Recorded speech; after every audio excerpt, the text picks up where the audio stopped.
1. Money makes the world go round, they say. Many have been working around their monies to have some cash to place bets with, gamble, or have a hand at the lotteries. Pambazuka National Lottery, which has been among the most visible of its category, has itself been thrown into a spin, it says, with the imposition of 35% tax on its revenue. It has opted to no longer take a gamble and has announced the closure of its operations in Kenya until what it terms a, quote, sustainable regulatory framework is put in place. The lottery business, which is a sister company of the betting firm SportPesa, both under Bradley Limited, says the state's move on steeper taxation has thrown its numbers into a spin.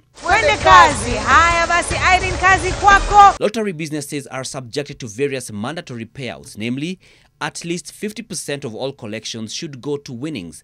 Pambazuka says it has been ensuring that people win 55%, which is above the statutory minimum. 25% of the remaining revenue should go to charity, while 35% of the remaining revenue should be remitted as tax. In its statement, Pambazuka National Lottery says that the total deductions are the 55% that goes to winnings, plus the 25% for charity and 35% tax, meaning that it is expected to pay out 115%, which is unrealistic and unsustainable. However, there is a flaw in the mathematics of the firm's argument. The 25% charity and the 35% tax monies are percentages of the balance after the winnings are subtracted. Therefore, it is not mathematically correct to add up the 3 percentages as has been done.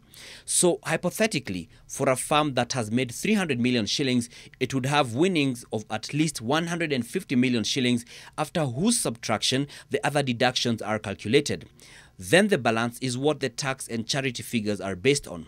So in our hypothetical example, the charity figure is 25% of 150 million shillings, which is 37.5 million shillings, while tax is 35% of the same 150 million shillings, which amounts to 52.5 million, and not 25% or 35% of the 300 million shillings. This means that the firm will have 60 million shillings to spend on its business expenses, meaning that it is not entirely in the loss-making zone. This means that the percentage for the remittances do not exceed 100% as quoted by Pambazuka National Lottery. Nonetheless, industry players say that lottery business is not as lucrative as betting. This may have also contributed to Pambazuka folding up its Kenyan operations.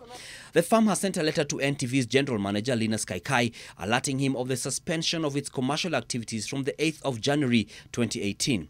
This move is likely to see people lose jobs and revenue opportunities, since there are vendors and other smaller businesses that rely on the firm.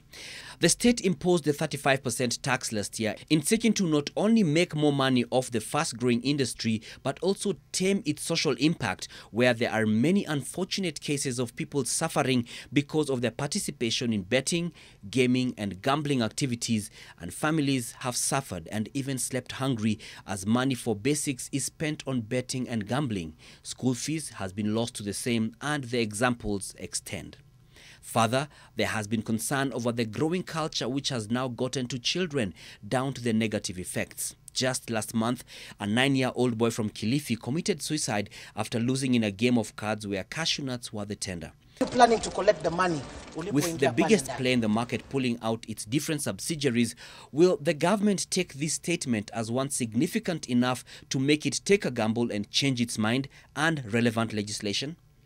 Dann Mwangi, NTV. Badilisha maisha na Pambazuka National Lottery.